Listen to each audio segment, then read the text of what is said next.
नमस्कार, आशा लाईफस्टाईल मध्ये तुमचं अगदी मनापासून सगळ्यांचं स्वागत आहे। तर आज आपण बनवणार आहोत साबुदाणा न भिजवता एकदम सोप्या पद्धतीने उपवास स्पेशल थालीपीठ।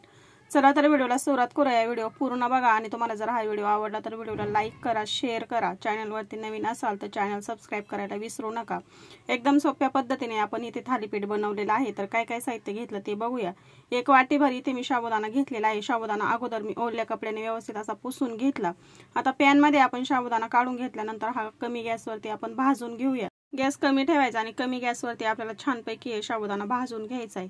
खमंग असा वास येतो आणि नंतर आपण आता गॅस बंद केला की एक ताटामध्ये आता हे काढून घेऊया। छानपैकी भाजले, तुम्ही बघू शकता मस्त कलर आलाय आणि खमंग वास देखील याचा सुटलेला आहे। आता मी गॅस बंद केलाय आणि आता एक ताटामध्ये आपण हा साबुदाणा काढून घेऊया।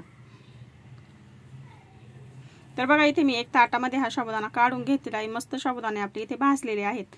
आता त्याच पॅन मध्ये आपण एक वाटीभर इथे मी शेंगदाणे घेतले, ते शेंगदाणे देखील खमंग असे भाजून घेऊया। कारण की या थालीपीठामध्ये आपण शेंगदाण्याचा कूट वापरूया। तर खमंग असे भाजून घेतले की म्हणजे कच्चेपणा याच्यामध्ये अजिबात लागत नाही। तर शेंगदाणे देखील मी भाजून घेतलेत। एक ताटामध्ये शेंगदाणे काढून घेतलेत आणि एक मोठ्या ताटामध्ये आपण इथे साबुदाणा काढून घेतलेला आहे। शेंगदाणे खमंग असे भाजून घेतलेत म्हणजे याची मस्त अशी पावडर तयार होईल।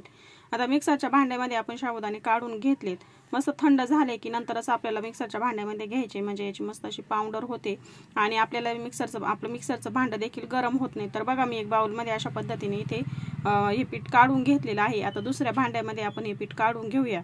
चाळून घेण्याची आवश्यकता नाही, थोडंसं भगरट आहे असंच पीठ पाहिजे ना आपल्याला। तर मी दुसऱ्या भांड्यामध्ये हे पीठ काढून घेतलंय। आता याच्यामध्ये आपल्याला पाणी टाकून घ्यायचे। तर पीठ बुडेल इथपर्यंत आपण याच्यामध्ये पाणी घालून घेऊया। तर इथे मी संपूर्ण एक वाटी पिठासाठी 2 वाट्या पाणी वापरलेलं आहे म्हणजे पीठ व्यवस्थित असं भिजेल। कारण की आपण साबुदाणे जे आहे ते भिजवून घेतलेले नाहीये, म्हणजे ही बनवून घेतलेलं पीठ जे आहे ते छानपैकी इथे भिजेल इतपत आपल्याला पाणी घालून घ्यायचे आणि 15 मिनिटांसाठी असंच झाकून ठेवायचे। आपण साबुदाणा जो आहे तो भाजून घेतलेला आहे, भिजत नव्हता घातला, त्याच्यामुळे आपल्याला हे पीठ छानपैकी भिजवून घ्यायचंय म्हणजे थालीपीठ आपलं खूप छान असं खमंग लागतं। तर 15 मिनिटांसाठी मी असंच ठेवलं होतं। एक वाटी साबुदाण्यासाठी इथे मी पीठ भिजवण्यासाठी 2 वाटी पाणी वापरले आणि छानपैकी हे पीठ भिजलेलं आहे। आता याच्यामध्ये मी सैंधव मीठ घालून घेतलेलं आहे 1 चमचा भरून। चवीनुसार तुम्ही मीठ घालून घ्या। तर सोमवारच्या उपवासाला इथे मी सैंधव मीठ घालून घेतलेलं आहे। सोमवारच्या उपवासासाठी इथे मी थालीपीठ बनवत आहे। तर 3 चमचे याच्यामध्ये मी 3 ते 4 चमचे याच्यामध्ये दही घालून घेतलेलं आहे आणि आपण जे शेंगदाणे भाजून घेतले होते त्याचा बारीक असा कूट करून घेतला। तर 4 चमचे शेंगदाण्याचा कूट घालून घेतला, सैंधव मीठ घालून घेतलं आणि दही घालून घेतलं। आता याच्यामध्ये इथे मी मध्यम आकाराचे 4 बटाटे घेतले, ते किसून घालून घेतलेत। हिरव्या मिरचीचं वाटण करून घेतले। अद्रक आणि हिरवी मिरची मिक्सरला बारीक अशी वाटण करून घेतली, ती चवीनुसार आपण याच्यामध्ये घालून घेऊया। तिखट आवडीप्रमाणे कमी जास्त तुम्ही करू शकता। आता हे छानपैकी आपण एकत्र करून घेऊ।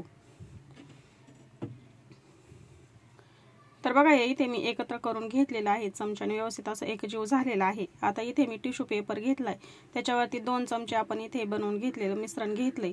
पाण्यामध्ये हात बुडवायचा आणि मस्त असं हे पातळ थालीपीठ थापून घ्यायचे। अशा पद्धतीने थापून घेतलं ना खाली की मस्त असं थापता येतं। डायरेक्ट आपण पॅन मध्ये किंवा तव्यावरती जर थापायला घेतलं तर तवा पॅन गरम होतो खालून, त्याच्यामुळे आपल्याला हे छानपैकी थापता येत नाही। तर अशा पद्धतीने अगोदर पाण्यात हात बुडवून कागदावरती, रुमालावरती किंवा अशा पद्धतीने टिश्यू पेपरवरती आपल्याला छानपैकी थालीपीठ हवं तसं थापून घेता येतं। तर बघा आता थालीपीठ आपण इथे तव्यावरती घालून घेतलेलं आहे। साईडने थोडंसं तेल सोडूया आणि खमंग असं दोन्ही पण साईडने आपण हे भाजून घेऊया। अगदी खमंग भाजले जातं हे, जास्त तेल सोडायची देखील आपल्याला आवश्यकता नाही। मी थोडंसंच अगदी याच्यावरती तेल सोडले, तुम्ही बघू शकता अजिबात थालीपीठ तेलकट नाहीत। मी जास्त तेलकट करणार नाही कारण की उपवासाच्या दिवशी अगदीच तेलकट पदार्थ कुठला पण खावा वाटत नाही। तर बघा खमंग असं इथे मी थालीपीठ भाजून घेतलेलं आहे दोन्ही पण साईडनी। आता इथे मी रुमाल घेतला आणि रुमालावरती पण असं पातळ असं थालीपीठ थापून घेतलेलं आहे। रुमालावर सुद्धा मस्त असं थापता येतं। तर सर्व थालीपीठ मी अशा पद्धतीने थापून घेतले रुमालावरती किंवा टिश्यू पेपरवरती आणि मस्त असे खमंग भाजून घेतलेत, अजिबात तेलकट झालेले नाहीत।